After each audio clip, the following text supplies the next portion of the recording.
Lorsque vous supprimez un fichier et que vous videz la corbeille, logiquement vous pensez que ce fichier est définitivement éliminé du disque dur. Cependant, ce n'est pas forcément vrai. En effet, il existe des logiciels qui permettent de récupérer les données qui ont été effacées. Il existe de très nombreux logiciels de récupération de fichiers. Cependant, dans cette vidéo, nous allons voir seulement le plus connu. En effet, il est facile d'accès, efficace et gratuit. Mais que demande le peuple? Mais avant de commencer, il faut comprendre le principe de la récupération des fichiers. Imaginons que cet écran soit une clé USB. Lorsque vous copiez des fichiers, ils prennent de la place. Lorsque vous mettez d'autres fichiers, ils prennent l'emplacement qui est encore disponible. Et ainsi de suite. Car évidemment, il n'est pas possible de copier sur un emplacement qui est déjà pris. Par contre, lorsque l'on supprime un fichier, contrairement à ce qu'on dit, on ne l'efface pas. Tout ce que l'on fait, c'est qu'on rend disponible l'espace où se trouvait le fichier qu'on a effacé. Et donc, dans cet exemple, si on copie un petit fichier sur la clé USB, il va se positionner sur l'espace où se trouvait le fichier film. Ce que font les logiciels de récupération de données, c'est tout simplement rechercher les données qui se trouvent sur l'espace disponible. Ce schéma illustre parfaitement le principal problème. Si on a effacé un fichier et qu'on a sauvegardé par-dessus, on ne peut pas récupérer le fichier effacé.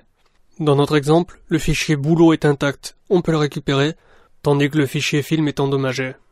En effet, même si on efface petit fichier, on voit que le fichier film n'est plus entier. Donc soit il fonctionnera qu'en partie, soit il ne fonctionnera pas du tout. Passons au téléchargement du logiciel. Allez sur Google, écrivez Recuva. Cliquez sur le site qui produit le logiciel.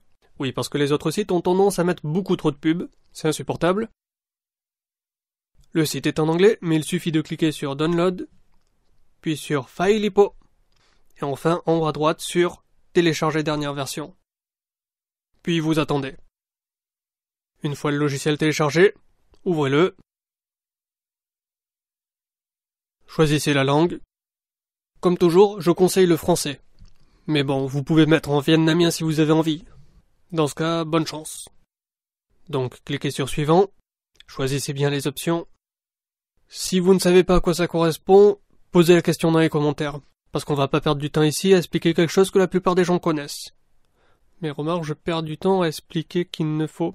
Ok, on continue. Cliquez sur Installer et attendez. C'est un petit programme, donc ça doit pas prendre beaucoup de temps. Une dizaine de secondes. Une fois que c'est fait, lancez le programme. Sur la première fenêtre, cliquez sur Suivant. Là, vous devez vous demander ce que vous recherchez. Par exemple, si votre clé USB est totalement effacée, vous voulez tout récupérer, cliquez sur Tous les fichiers. Mais si vous cherchez juste un texte Word, par exemple, cliquez sur Documents. Il vous faut ensuite indiquer où se trouvait le fichier.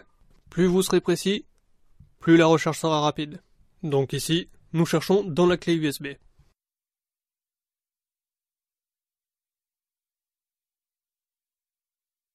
Comme c'est la première recherche, nous n'allons pas activer l'analyse approfondie. Donc, on démarre. Hop, on a déjà nos fichiers. Vous remarquez deux types de fichiers, des rouges et des verts. Les fichiers rouges sont irrécupérables, contrairement aux fichiers verts. Nous allons donc sélectionner ces derniers et choisir où nous allons les faire réapparaître. Évidemment, il est déconseillé de les faire apparaître sur la même clé USB, car la création de ces fichiers pourrait faire disparaître d'autres fichiers qui sont encore récupérables. On va donc décider de les faire apparaître sur le bureau. Voilà. Tous les fichiers sont là. On les ouvre et on remarque qu'ils sont bien complets tels qu'on les a laissés. Par contre, dans le cas où vous avez effacé toute votre clé USB, il faudra rechercher tous les fichiers. Sélectionnez donc l'option correspondante. Choisissez ensuite votre clé USB. Puis activez la recherche approfondie. Ça va prendre plus de temps. Avec mon ordi, on en a pour 20 minutes. Donc, on va faire avance rapide. Hop, c'est fini. Ici, nous pouvons récupérer les fichiers en vert, ainsi que les fichiers en orange qui sont en fait des fichiers endommagés. On pourra donc les récupérer qu'en partie. Mais bon, c'est mieux que rien.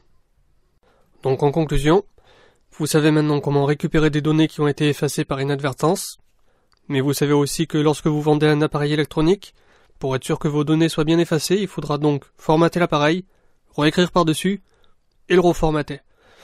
Là, vous devriez être tranquille. Et en troisième point, Il faut que votre ordinateur ait un logiciel de récupération maintenant. Ensuite, il sera trop tard. Pourquoi? Parce que si vous voulez récupérer un fichier sur votre disque dur, vous devrez installer le programme de récupération. Et avec cette installation, vous risquez d'effacer les données que vous vouliez récupérer. Donc voilà. Installez un logiciel de récupération sur votre ordinateur et dites de faire de même à vos amis. N'attendez pas qu'il soit trop tard et qu'ils aient perdu leurs données et peut-être réécrit par-dessus. C'est vos amis après tout. Mais bon, vous pouvez aussi partager cette information avec vos autres connaissances. Ça ne pourra que leur être utile.